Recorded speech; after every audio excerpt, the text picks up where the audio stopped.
अमित जी नमस्ते।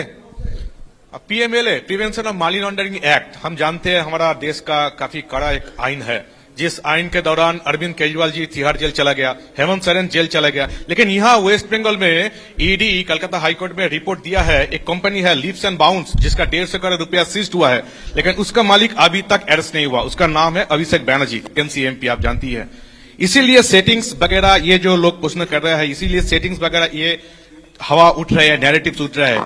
बीजेपी का जो लोअर लेवल का नेता भी है वो भी पूछ रहे हैं कि क्यों अभिषेक बैनर्जी अरेस्ट नहीं हुआ, उसका कंपनी का 150 करोड़ रुपया सीज्ड हुआ फिर भी अरेस्ट नहीं हुआ। बीजेपी के लोअर लेवल के नेता का मुझ पर छोड़ दीजिए, बाकी भारतीय जनता पार्टी किसी भी एजेंसी के काम में दखल नहीं देती है।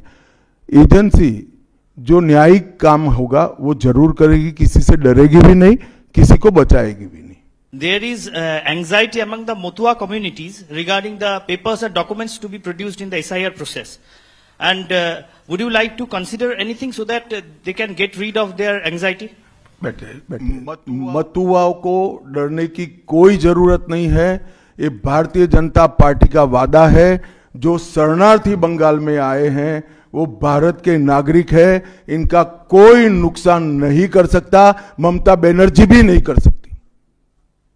Amit ji, this is Atri Mitra from Indian express.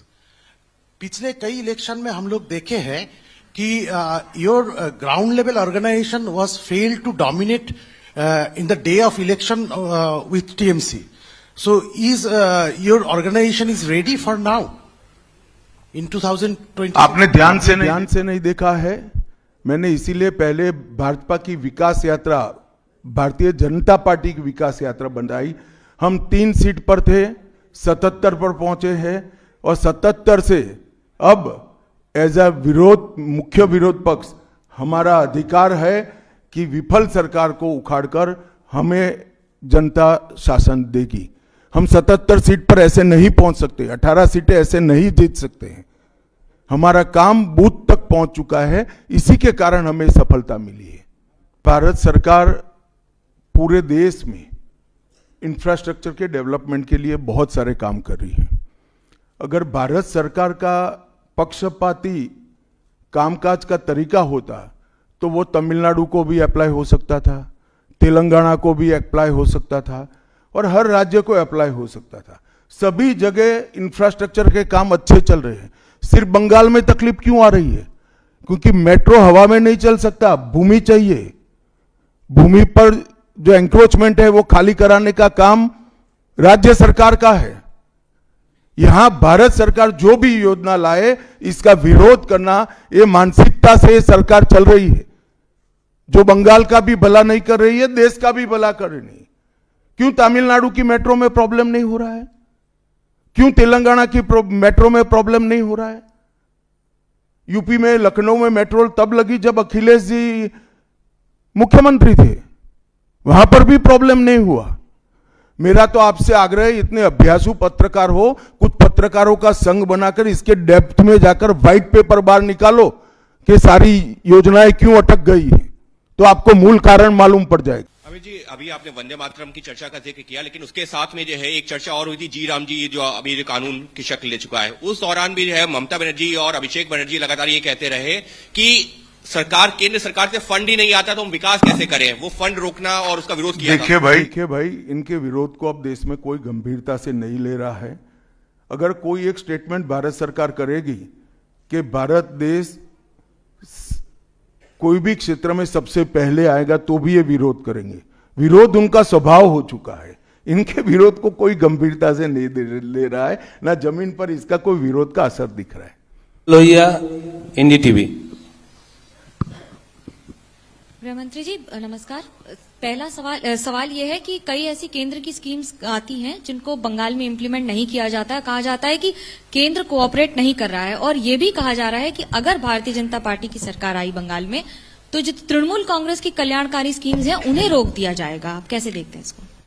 देखिए, मैं बंगाल की जनता को यह अपप्रचार चल रहा है, इससे स्पष्ट रूप से भारतीय जनता पार्टी की ओर से कहना चाहता हूं कि भारतीय जनता पार्टी की सरकार बनने के बाद अभी की जो सरकार जो स्कीमों के नाम से जो कुछ भी चला रही है, एक भी स्कीम बंद नहीं होगा और हमारे घोषणा पत्र में हम जितने भी स्कीमें करेंगे उसको जमीन पर उतारेंगे। ये हमारा रिकॉर्ड है, ट्रैक रिकॉर्ड है, देश भर में है। उज्जवल राय ANI।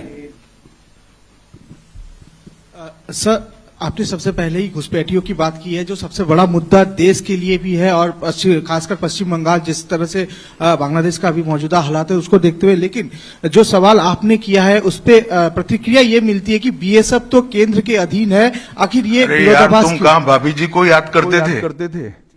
मैंने पहले ही जवाब दे दिया। BSF जब तक फेंसिंग नहीं होती है तब तक BSF सुरक्षा नहीं कर सकती है। BSF को भूमि देनी पड़ेगी फेंसिंग के लिए भारत सरकार को। मेरे स्तर पर मैंने 7 पत्र लिखे ममता बनर्जी को। ये 6 साल के अंदर 3 बार गृह सचिव यहां कर मीटिंग कर गए चीफ सेक्रेटरी से। मैं पूछना चाहता हूं तृणमूल कांग्रेस की सरकार को, जमीन देने में क्या डर है? कि आपकी कोई रिस्पॉन्सिबिलिटी नहीं है या आप घुसपैठ होने देना चाहते हो? और फिर भी नदी नाले जंगल कहीं से कोई घुसपैठिया आ जाता है, कहां आता है? सबसे पहले गांव के थाने और पटवारी के बगैर कोई रह सकता है? इसके डॉक्यूमेंट कौन बना रहा है? बंगाल सरकार बना रही है। देश भर से जो घुसपैठिए पकड़े जा रहे हैं, इनके पास से बंगाल के डॉक्यूमेंट, फर्जी डॉक्यूमेंट पकड़े जाते हैं। उन्होंने घुसपैठियों को अपनी वोट बैंक मजबूत करने के लिए राज्य सरकार की नीति के रूप में स्वीकार कर लिया है। इसलिए मैं कहता हूं कि तृणमूल कांग्रेस घुसपैठ नहीं रोक सकती।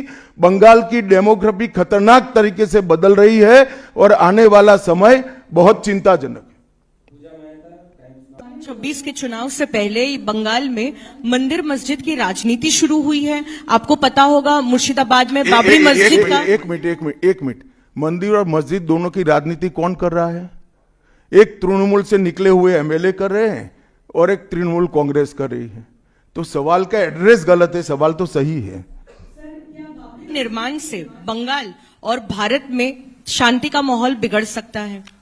देखिए, चुनाव के वक्त ये सब करने की परंपरा कितनी उचित है वो बंगाल की जनता को तय करना पड़ेगा।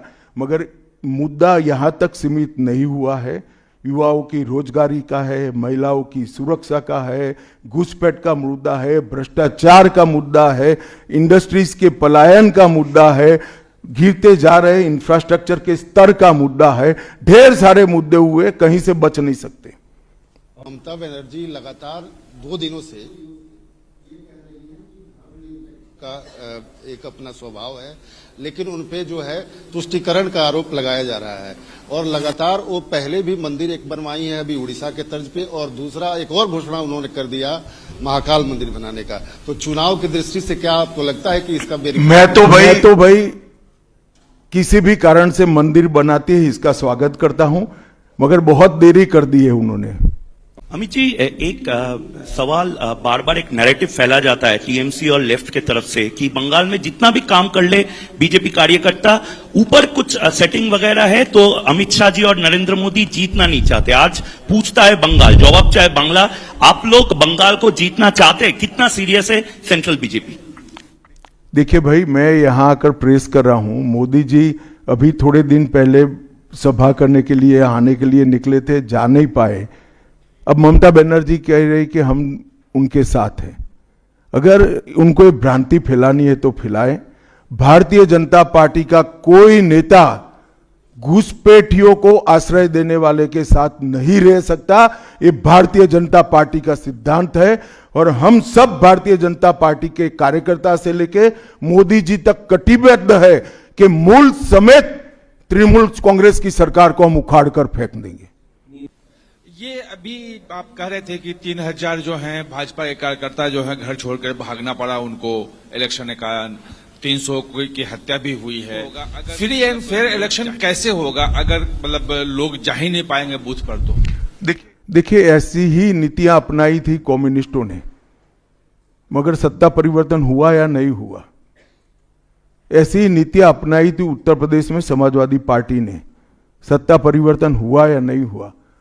लोकतंत्र में जनता महान होती है। और जनता जब तय कर सकती है, कर लेती है, किसी भी तानाशाह का कुछ नहीं चलता। Sir, there has been a huge attack by the Trinamool leaders that the election commission is BJP commission. That's what they say, and whatever deletion is taking place, that is at the behest of BJP. So how do you react to that, sir?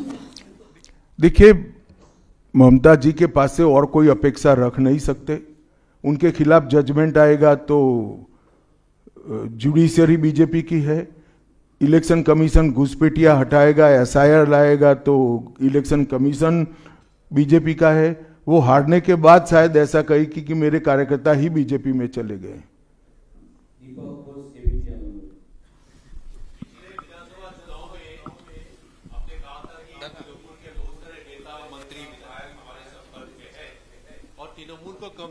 मैंने नहीं कहा भैया, ऐसा कभी नहीं कहा।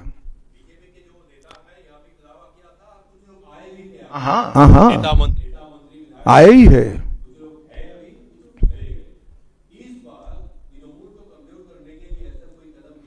तृणमूल को कम, अरे सुनिए ना, सुनिए, समझ गया मैं आपका सवाल। तृणमूल को कमजोर करने की भारतीय जनता पार्टी को कोई जरूरत इसलिए नहीं है कि तृणमूल अपने अव्यवस्थाओं के कारण, अपने कामों के कारण जनता के बीच में कमजोर हो चुकी है।